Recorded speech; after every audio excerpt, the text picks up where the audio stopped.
The courtroom was full that morning in Charleston, South Carolina. The sun had barely risen over the Atlantic, casting a golden light on the neoclassical columns of the courthouse. Inside, people shuffled in, attorneys, clerks, a few local reporters, and members of the public waiting for the day's hearings. No one expected anything unusual. It was supposed to be a routine arraignment for a minor vandalism case. But that day, something extraordinary happened, something that would shake the foundations of the legal system and remind the world that justice can begin with one brave woman. Her name is Judge Clara May. At 62 years old, she's not just a woman of the law, she's a woman of history, with silver-streaked hair pulled into a neat bun and sharp, observant eyes. Clara has spent over 3 decades fighting for justice. She started as a public defender, representing people no one else would. She moved on to become a tough but fair prosecutor, and finally was appointed as a judge, the first black woman to sit on the highest bench in Charleston's circuit court. She walked into that courtroom that morning, not in her judge's robe, not seated behind the bench, but simply as herself, a woman arriving early, reviewing case files before court officially began. That's when it happened. Sergeant Travis Boone, a white police officer in his 40s, with a long record of complaints and misconduct, mistook her for someone else, perhaps a clerk, a bystander, someone beneath his notice. He barked orders, he raised his voice, and then, in full view of everyone in that room, he slapped her, open-handed, loud, and violent. The sound cracked through the courtroom like a gunshot. Everyone froze. Some gasped, others couldn't believe what they had just seen.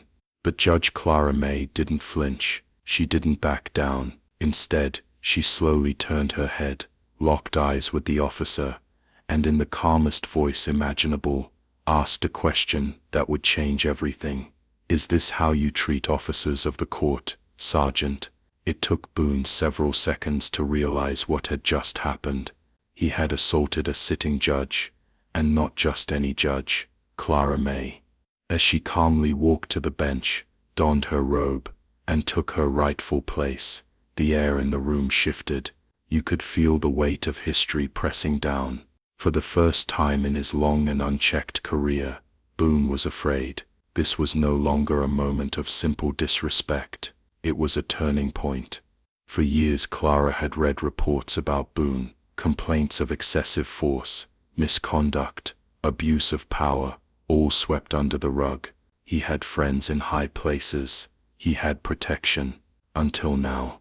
In those few minutes, Clara didn't just restore order to her courtroom. She turned a personal assault into a public reckoning.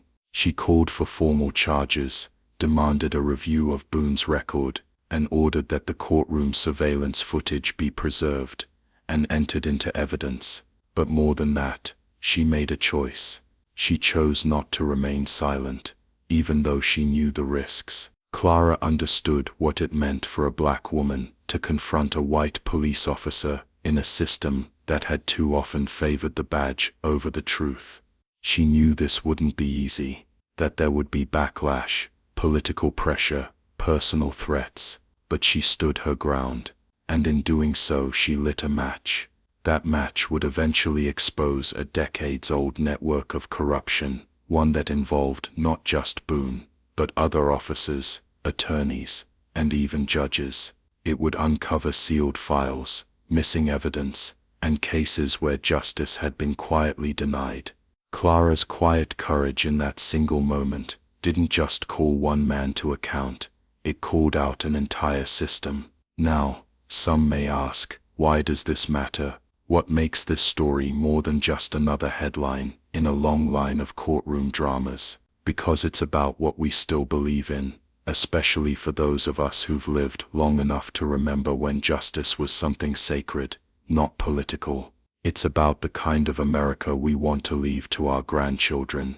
Judge Clara May's story reminds us that integrity is still possible, that truth still matters, and that even after decades of service, one woman can rise to defend what's right, even when the odds are stacked against her. For seniors across the country, this story hits home. You've seen change, you've watched the world shift, and you've probably seen your fair share of disappointment in how the system works. But Clara's story is different. It's not about revenge. It's not about headlines. It's about standing up when others would rather look away. It's about knowing the law, not just in theory, but in spirit, and refusing to let fear silence what's right. What began as an insult ended as a declaration. A judge, assaulted in her own courtroom, didn't retreat. She rose, and in doing so she reminded everyone watching, from the back rows to the newsrooms, to the highest offices of the law, that real justice is never silent. It may walk in quietly, but when it speaks, it echoes for generations. And that's why this story matters, not just for Charleston, not just for one courtroom, but for all of us. There's something remarkable about people who serve without seeking the spotlight. They don't announce themselves. They don't demand applause. They simply show up, day after day, year after year, with quiet strength and unwavering purpose. Judge Clara May is one of those people. She didn't grow up expecting to wear a black robe. In fact, there were many years where she didn't even expect the law to protect her. Born and raised in Charleston, South Carolina, Clara knew early on what it meant to be underestimated because of her gender, her race, her voice. But none of that stopped her. If anything, it sharpened her resolve. In her early 20s, Clara became one of the first in her family to earn a college degree. Not long after, she graduated from law school, where she stood out, not because she was loud, but because she listened.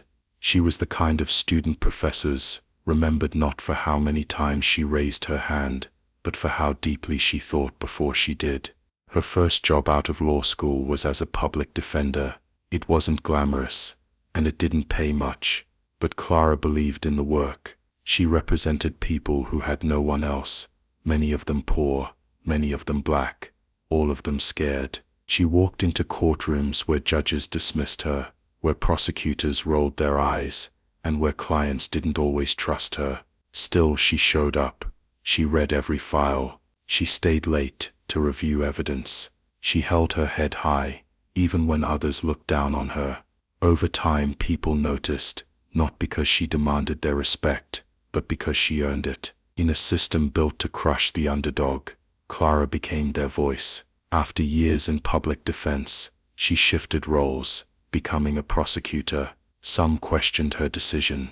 Why cross over to the other side? But Clara believed in justice from both ends. As a prosecutor, she didn't seek the harshest sentences. She sought the truth. She reviewed charges carefully, dismissed cases without merit, and refused to participate in political games that too often turned human lives into legal pawns. She investigated police misconduct. She refused to look the other way when officers brought her weak or manipulated evidence. She knew the weight of her choices. Her name went on reports that shaped futures, that mattered to her every single time. And then, after nearly 25 years in courtrooms across Charleston County, Clara May was appointed to the bench. It was a historic moment, the first black woman to serve as a circuit judge in Charleston's highest court. Some celebrated, others grumbled, but Clara, as always, didn't let the noise move her. She simply got to work. As a judge, she was everything people had come to expect of her, and more. She was fair, patient, and fiercely intelligent. She never raised her voice in court, but somehow when she spoke, the room stilled. Attorneys prepared harder when appearing before her. Defendants stood straighter. Her presence demanded attention, not by force, but by example. And yet, even with all her years of experience, all her service, all the quiet battles she had fought and won, it still wasn't enough to protect her from the assumptions of a man like Sergeant Travis Boone. The morning he struck her, open-handed and unprovoked, he didn't see a judge. He saw someone he believed could be ignored, A woman without a robe, a face without importance, a body he could control. But Boone didn't understand the depth of the woman standing before him. He didn't see the decades of grit, the mountain of integrity, or the iron will forged in years of underestimation. What Boone saw was a mistake. What he made was a reckoning. Clara didn't retaliate with outrage. She didn't lash out. That's not her way. Instead, she simply revealed the truth. She walked to the bench, she put on the robe, and she let the law speak. With a calm, unwavering voice, she turned the moment of her own humiliation into a statement of accountability, not just for Boone, but for the system that had protected him for far too long. She didn't just demand respect, she demanded change, and she had every right to. Because for over 30 years, Clara had served, not with noise, not with flash, but with the quiet strength that true justice is built on. She wasn't in that courtroom by accident. She wasn't lucky. She was qualified, proven, and ready. The fact that Boone didn't recognize her didn't change any of that. It just exposed the kind of blind arrogance that people like Clara had spent a lifetime fighting against. For older Americans, especially those who have watched history unfold with weary eyes, Clara's story is a familiar one. You've seen good people overlooked. You've seen bad people protected. You've seen systems that promise fairness deliver only frustration. And yet, you still believe. You still believe that character matters, that truth has weight, that dignity can still stand tall in a world full of shortcuts. Clara May is not a superhero. She's something rarer, a public servant who never lost her way, a woman who rose through the ranks, not by stepping over others, but by lifting the law up to where it belongs. She reminds us that real leadership isn't loud, it doesn't shout, it whispers until people listen. Her strength isn't just in what she's survived, it's in what she's chosen to show up when she wasn't wanted, chosen to speak up when she wasn't heard, chosen to fight back, not with fists, but with the force of truth. And in the end, that's what makes her powerful. So when Boone slapped her, thinking he was asserting authority, what he really did was challenge the very heart of justice. And Clara responded not with revenge, but with responsibility. She didn't just defend herself, she defended the courtroom, the bench, the law, the promise. It takes a lifetime to build that kind of strength. Clara May has lived that life, and thanks to her courage, countless others may now have the chance to live theirs with a little more fairness, a little more hope, and a lot more accountability. Sometimes the spark that lights a fire doesn't come from a grand speech or a courtroom verdict. It comes from something far smaller, but no less powerful. In Judge Clara May's case, it came from a slap. What was supposed to be a simple morning arraignment turned into a national reckoning. One moment, a police officer striking a woman he didn't realize was a judge set off a domino effect that would reach into the deepest corners of Charleston's law enforcement and legal system. But it wasn't the slap itself that changed everything. It was what followed. Because Clara didn't just pursue justice for herself, she saw that what happened in her courtroom was symptomatic of something far worse, something older, something embedded. That slap opened a door, and when Clara walked through it, she didn't just confront a single officer, she uncovered an entire machine of corruption. What she found was staggering: decades of complaints against officers that had quietly vanished, body camera footage that was lost at just the right moments, evidence tampered with or hidden altogether, prosecutors who turned a blind eye, judges who signed dismissals without ever asking why. Clara had known the system wasn't perfect. No one who's worked in criminal law for 30 years believes that. But even she hadn't grasped just how coordinated the dysfunction had become. What started as her personal assault case turned into a citywide investigation, then a statewide crisis. Clara didn't sit back and hope someone else would pick up the torch. She took it herself. She called in internal affairs. She reached out to the Department of Justice. She used her authority as a sitting judge, not to protect herself, but to expose every link in the chain, and that chain was long. Sergeant Travis Boone, the man who struck her, had a record that should have ended his career years ago. 5 documented complaints of excessive force, 2 civil lawsuits quietly settled, body cam footage that went missing twice, and that was just the surface. Clara's investigation revealed patterns of evidence being suppressed, of prosecutors failing to follow through, of judges being pressured to dismiss cases without clear justification. It wasn't just Boone, it was everyone who had allowed Boone to keep his badge. With the help of 2 federal agents, Rosalind Keene from Internal Affairs and Felix Reyes from the DOJ, Clara began pulling together names, cases, and records that had long been buried. Some files were sealed, others had been quietly rerouted through private systems. One particularly disturbing case involved a 17-year-old boy who'd been hospitalized after an arrest. The official report said he had resisted violently, but the original footage, once presumed deleted, told another story. The boy had never resisted at all. The person who approved the dismissal of that case, Assistant District Attorney Carson Ramsey, a man who had appeared in Clara's courtroom dozens of times, a man she had trusted. But that trust was gone.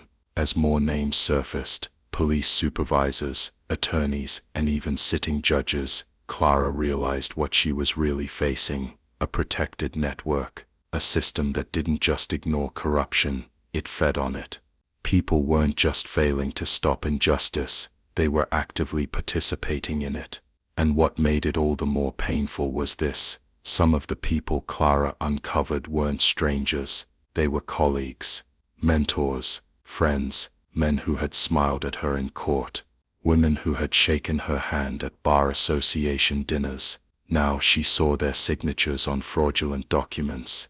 Now she heard their voices in recordings that had been tucked away in dusty evidence rooms. To a younger judge, this might have been a breaking point, but not to Clara. She had been underestimated before, she had faced resistance before, and she knew this time the fight was bigger than her. Clara and her team created a formal review board, secured legal protections for whistleblowers, and began the arduous task of reopening past convictions. Some defendants, many of them poor, young, and black, had spent years in prison for crimes they didn't commit, or for charges that should have been thrown out. She reached out to surviving families. She sat down with victims. She didn't delegate the hard conversations, she had them herself. The media caught on. Clara's courtroom became a focal point for the country. At first, the coverage was cautious, then it grew bold. Articles appeared with headlines like "Charleston Judge Breaks Silence on Police Abuse" and "Slap Heard Across the South Sparks DOJ Probe." But with attention came danger. Clara received anonymous threats. Her family was followed. A photograph of her nephew appeared in her mailbox, with a warning to stay in her lane. But Clara didn't step back. She stepped forward. She held a press conference on the courthouse steps, flanked by internal affairs agents and legal allies. She didn't mince words. "This is not about revenge," she told the crowd. "This is about accountability. When a system protects itself more than it protects the people, that system is broken, and it must be rebuilt."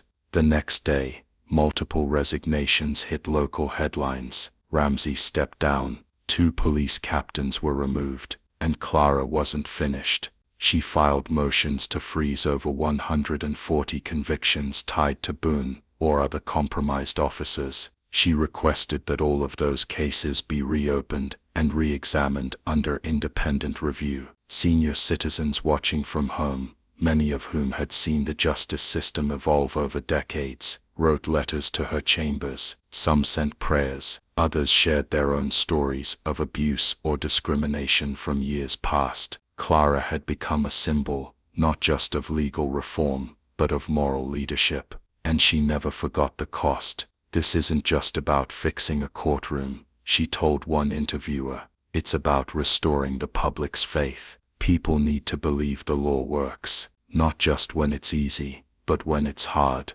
for seniors who have witnessed civil rights battles, judicial scandals, and moments of national reckoning, Clara's stand resonates. It speaks to a core truth. Real change doesn't come from one big decision. It comes from 100 small, courageous ones, made when no one's watching, and upheld even when it's dangerous. Judge Clara May didn't just expose a corrupt system, she cracked it wide open, and in doing so she reminded a weary nation that sometimes justice doesn't come with fanfare, but with a woman standing tall when the rest of the room is afraid to speak. Telling the truth should never come with a price. But for Judge Clara May, the truth wasn't just costly, it was dangerous. The moment she stood behind the bench and exposed a corrupt officer in her courtroom, she stepped into a storm. And when she refused to stop digging, that storm turned into a full-blown war. Because in systems that thrive on silence, truth doesn't simply disturb the peace, it threatens the entire foundation. Clara had spent over 30 years in the legal system. She had seen injustice before, but what made this different was how deep it went. What began with a single slap in her courtroom revealed not just misconduct, but a network of protection, power, and intimidation. She had uncovered buried evidence, rigged trials, and silent deals that had kept bad cops on the streets and innocent people behind bars. And the deeper she looked, the more names she found, some of them in places she never expected. But uncovering the truth was only the first step. Saying it out loud, that's when the real cost began. Almost overnight, Clara became a target, not just for critics or political rivals, but for those with something to lose. Smear campaigns popped up online. Anonymous social media accounts flooded the internet with lies. An old photo of her from a college protest was twisted into proof of radical ties. She was accused of bias, of ambition, of seeking the spotlight. But worse than that, her family was put at risk. One morning, a package arrived at her courthouse office. Inside was a recent photograph of her young nephew walking home from school. No return address, no note, just 5 words scrawled on the back: "Stay in your lane, Clara." It was a line meant to frighten, and it did, but not in the way they hoped. Clara didn't shrink, she didn't hide. She simply called the U.S. Marshals. Then she doubled her efforts. Because Clara knew something that every person of conviction understands: some fights are worth the risk. She had spent her life believing in the law, but now she understood what the law looked like when it was bent, distorted, and used to shield the powerful. And if that meant losing her reputation, so be it. If it meant her career was in jeopardy, she could live with that. But she couldn't live with looking the other way. Not anymore.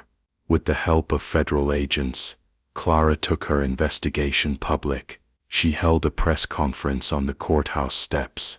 Reporters gathered. Cameras rolled. Her voice was calm, her words exact. This is not about revenge. This is about accountability. We do not protect the integrity of the court by staying quiet when it's violated. We protect it by confronting the truth, even when it costs us. She named names. She submitted sealed documents. She handed over case files, transcripts, complaint logs. What had been hidden for years, sometimes decades, was now part of the public record. But the more she revealed, the more resistance she met. The local union that had long defended officers like Travis Boone began whispering about legal action. The mayor's office grew strangely silent. Then came the phone calls, blocked numbers, no caller ID. Some were quiet, others weren't. You're making powerful enemies. You'll regret this. You're not untouchable, Judge. But Clara never pretended to be untouchable. She was human, just a woman who had given her life to the law, and now found herself fighting it from within. Every day, she walked into the courthouse knowing she was being watched. She spoke carefully. She traveled with protection. And still she never stopped moving forward. Her longtime bailiff, Carter Lang, stood by her side through it all. A loyal veteran of courtroom duty, he became her quiet guardian. When she received the photo of her nephew, Carter didn't ask questions. He simply made the calls. He arranged private security. He pulled the boy from school. Clara didn't have to ask. He understood the weight of what they were carrying. For many older Americans watching the events unfold on television, Clara's story was more than a courtroom drama. It was personal. It echoed decades of struggle, civil rights marches, courtroom showdowns, the long, slow arc of justice bending under pressure. Clara wasn't just another judge in the news. She was a symbol of what it means to stand alone and stand firm. One night, after weeks of legal filings and public hearings, Clara returned home late. Her lights were off. The street was quiet, but a black SUV idled across the street. It didn't move. It didn't flash its lights. It simply sat there, like a shadow. She didn't call the police. She didn't even flinch. Instead, she turned on her front porch light, stepped outside, and stared. After a long minute, the SUV drove away. That was the moment Clara knew. They weren't just trying to scare her. They were trying to control the narrative. And if they couldn't make her stop, they'd try to make the public stop believing her. So she gave them no reason to doubt. She opened every meeting with documentation. She kept her legal notes spotless. She worked with journalists, not to be seen, but to make sure the truth had witnesses. She filed for a federal review of every case tied to the accused officers. She asked for oversight. She demanded reform. And she made it clear, if anyone tried to remove her from the case, she would take it to the highest court in the state. And still she knew the cost. She may lose her seat. She may lose her safety. She may even lose her ability to serve. But Clara also knew this truth that isn't spoken is truth that's buried. For every person who had been silenced before her, for every innocent life affected by a system built on fear, Clara stood, not because she had nothing to lose, but because she had too much to ignore. That's what courage looks like when it's lived out, not in grand speeches, but in quiet moments of unwavering decision. For those who watched from afar, especially older generations who know what it means to fight for principle, Clara's story was more than inspiring. It was a call to remember that the cost of truth is real, but so is its reward. Because in the end, Clara May didn't just protect herself. She protected the law. She protected the promise that justice still means something in America, and that no one, not even the powerful, is beyond its reach. And that, she believed, was worth everything. For decades, people have talked about reform, about cleaning up the system, fixing what's broken, and holding those in power accountable. But too often, those promises faded into silence. Change was discussed, committees were formed, headlines were made, and yet nothing truly changed. But in Charleston, South Carolina, one woman proved that real reform is possible, and not just with speeches or statements, but with consequences that reached the very heart of the system.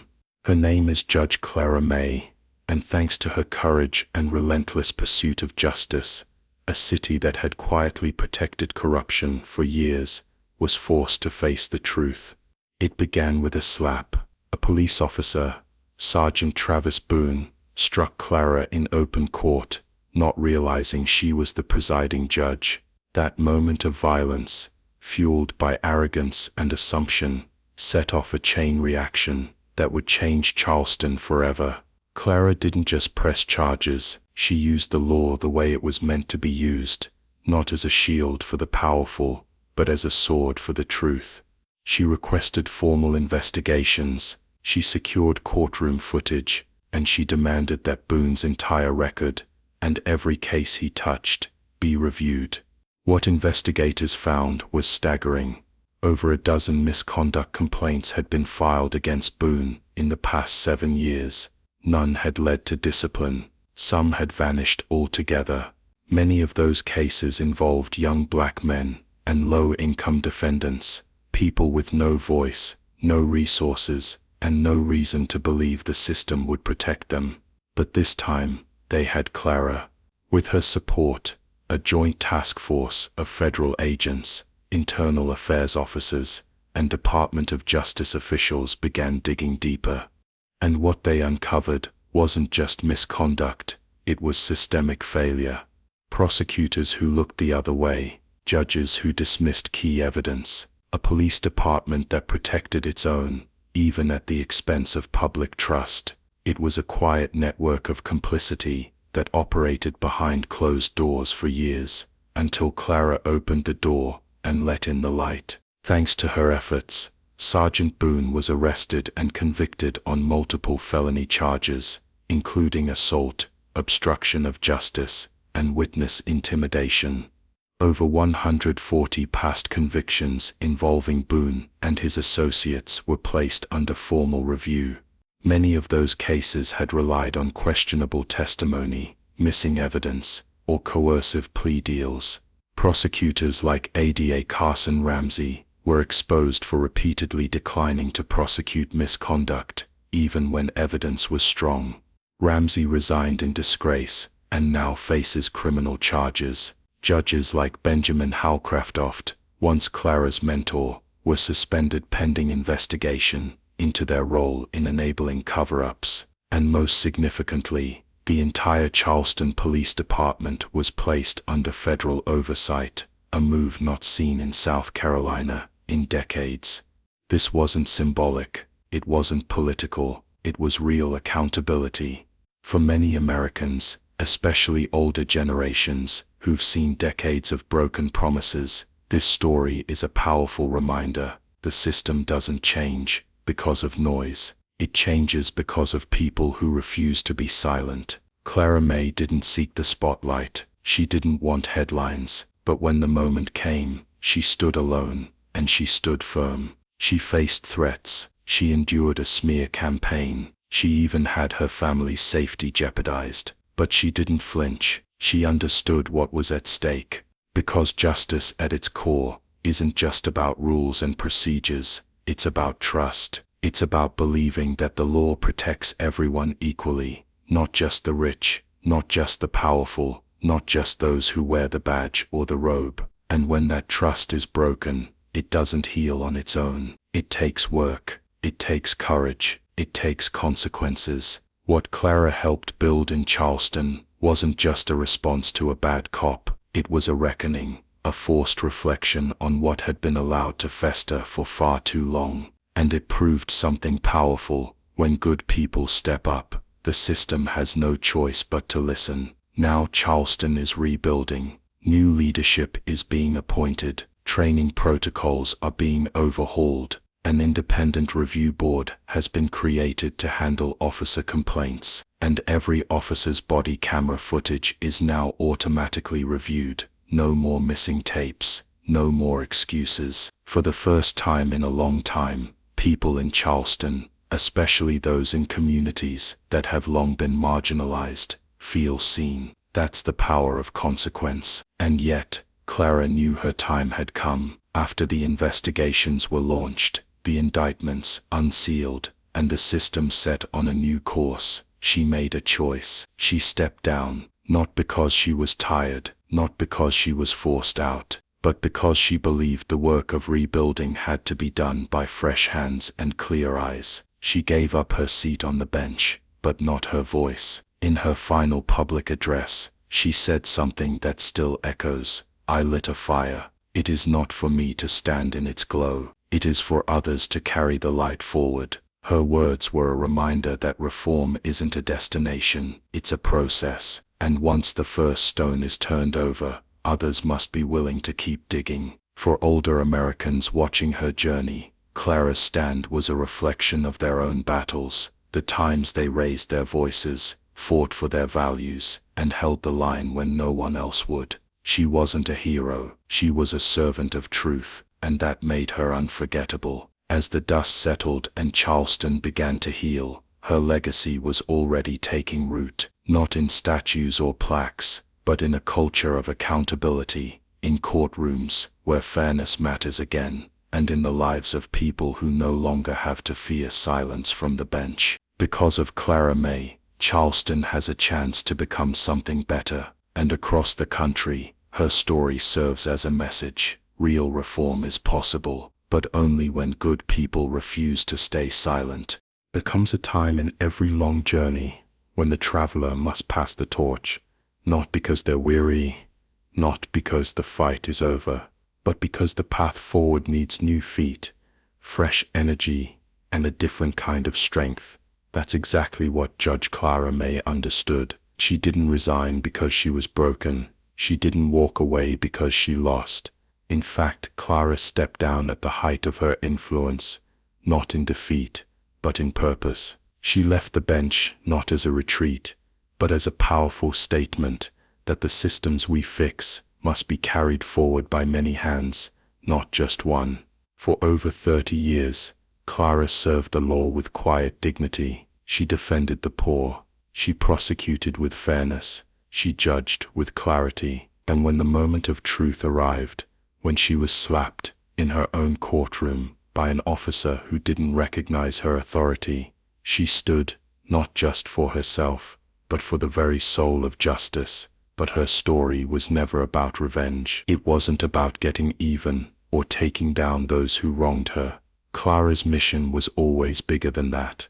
Her fight was about restoring faith in the courtroom, in the law, and in the idea that the system could still work when people of integrity refused to let it rot. For many older Americans, Clara's journey feels deeply familiar.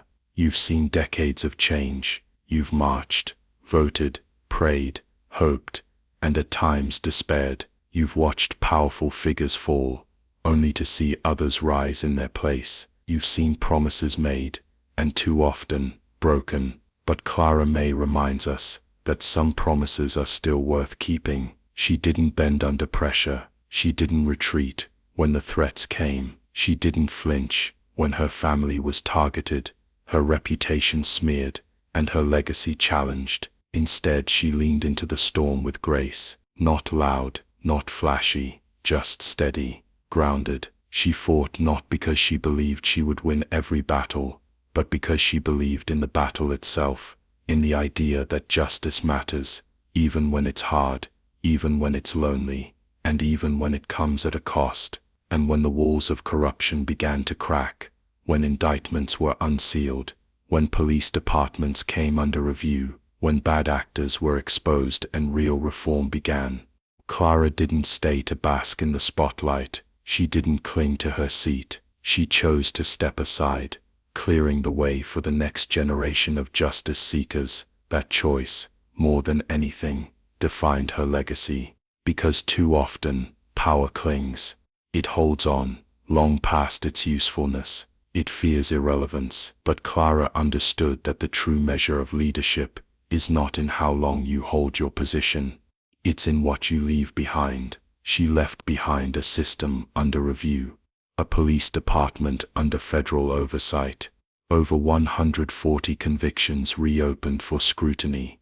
She left behind a courtroom no longer ruled by fear, but by transparency. And most of all, she left behind a new standard, that silence is no longer acceptable, that the law must serve all people, not just the privileged few. In her final address, standing before the Judiciary Review Board, Clara spoke with the same calm strength that had defined her entire career. I am submitting my resignation, not because I believe the fight is over, but because I believe it must continue in hands newly entrusted. I lit a fire. It is not for me to stand in its glow, but for others to carry the light forward. Those words resonated far beyond Charleston. They echoed in courthouses, law schools, churches, and community halls across the country, because Clara's message wasn't just for lawyers and judges. It was for every citizen who still believes in the American promise, that justice, when upheld with integrity, can still be a force for good. As she returned to her home in Mount Pleasant, the city outside continued to buzz. Reporters knocked, letters poured in, messages of support came from across the nation, but Clara remained grounded. Her work was never about applause. She took off her robe for the last time, hung it with care, and sat quietly on her porch as the sun set behind the trees. But her young nephew biked home from school, saw her, and ran into her arms. "Auntie Clara," he said, "you made them listen." And she had, but Clara knew something even deeper. Making them listen wasn't enough. The real work, the work of lasting reform, had only just begun. And it would take more than one voice. It would take a community, a generation, a nation. Still, she had done her part. She had opened the door. Her legacy is not built on victories or headlines. It's built on truth told at great cost. It's built on the courage to stand when others kneeled. It's built on the belief that the law doesn't belong to the powerful, it belongs to the people. For older generations, that belief is not abstract, it's personal. You remember when rights had to be fought for, one case at a time, when dignity wasn't guaranteed, when justice wasn't blind, it was selective. And you also remember the people who changed that, not always by shouting, but by showing up, over and over again. Clara May joins that legacy, not as a martyr, not as a myth, but as a real woman who walked the marble floors of justice and made them tremble, not with rage, but with righteousness. In an age of noise and distraction, her quiet strength speaks louder than ever, and her message to us is clear. Don't give up, don't give in, and don't believe for a second that one voice can't change a system, because it can, it already has. At a certain age, we begin to look at life not only through the lens of what has happened, but also through what we will leave behind. Years of living and observing grant us the ability to recognize what is right, what is necessary, and what is worth standing up for, even when everyone else chooses silence. The story of Judge Clara May, a 62-year-old black woman who was slapped in her own courtroom by a police officer, is more than just a shocking event in Charleston's legal system. It is a clear mirror reflecting what can happen when one person, after decades of living by conscience and principle, decides that silence is no longer an option. Clara did not retaliate in anger. She did not respond with violence. She responded with the dignity of someone who has faithfully served justice. With calmness and vision, she transformed a personal insult into the beginning of a federal investigation, one that uncovered decades of misconduct by police officers, prosecutors, and judges. She didn't just seek justice for herself, she sought justice for the hundreds who had been forgotten. And that brings us to the first lesson.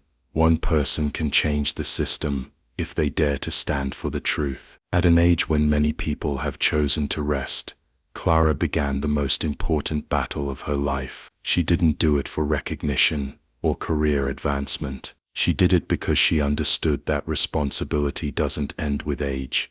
It only changes in form. If we once marched, voted, and wrote to our representatives, now we speak up with wisdom, lived experience, and the moral authority that only age can give. The second lesson her story offers: you don't have to be perfect to stand up to injustice, just consistent. Clara didn't have all the answers when she began, but she knew right from wrong, and she knew that if she didn't act, no one else would. In our daily lives, we may not face a corrupt justice system, but we might witness unfairness at work, in our communities, or in social policies. Every time we choose to speak up, we continue Clara's legacy, refusing to look the other way. Lesson 3.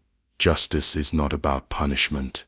It is about restoring trust. Clara did not seek revenge. She didn't aim to destroy others. She wanted the system to return to its original purpose, to protect people. This is a crucial message in a modern world that often becomes too obsessed with takedowns, while forgetting the true goal: to rebuild trust. As grandparents, parents, former teachers, veterans, and lifelong community members, seniors are uniquely positioned to teach this truth. Forgiveness is not weakness. It is the highest form of justice, when paired with truth and accountability. Lesson 4. Real change doesn't come from comfort.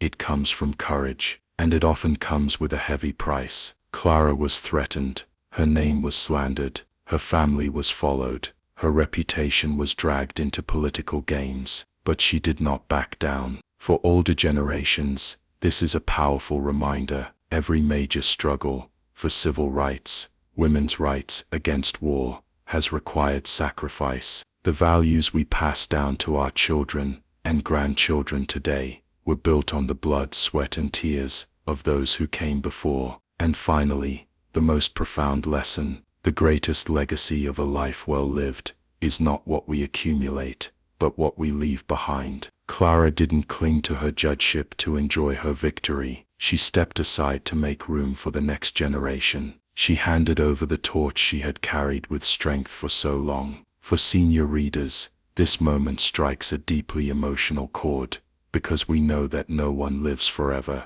but a well-timed act of courage can echo beyond our years. Take a look around your own life, at your community, your church, your local senior center. How many people still believe in justice, still care about the next generation, but quietly wonder, what more can I really do? The answer, inspired by Clara May, is quite a lot. You can write a letter to the editor, call your local representative, share a life lesson with the younger generation. You can tell Clara's story to your grandchildren, not as news but as a living testimony. That one person standing up can awaken an entire city. At this age, we don't need noise to make an impact. We need memory. We need integrity. We need will. Clara May's story is not just an indictment of a broken system. It is a love letter to those who still believe that justice matters, that truth deserves to be spoken, and that change always begins with one person brave enough to act,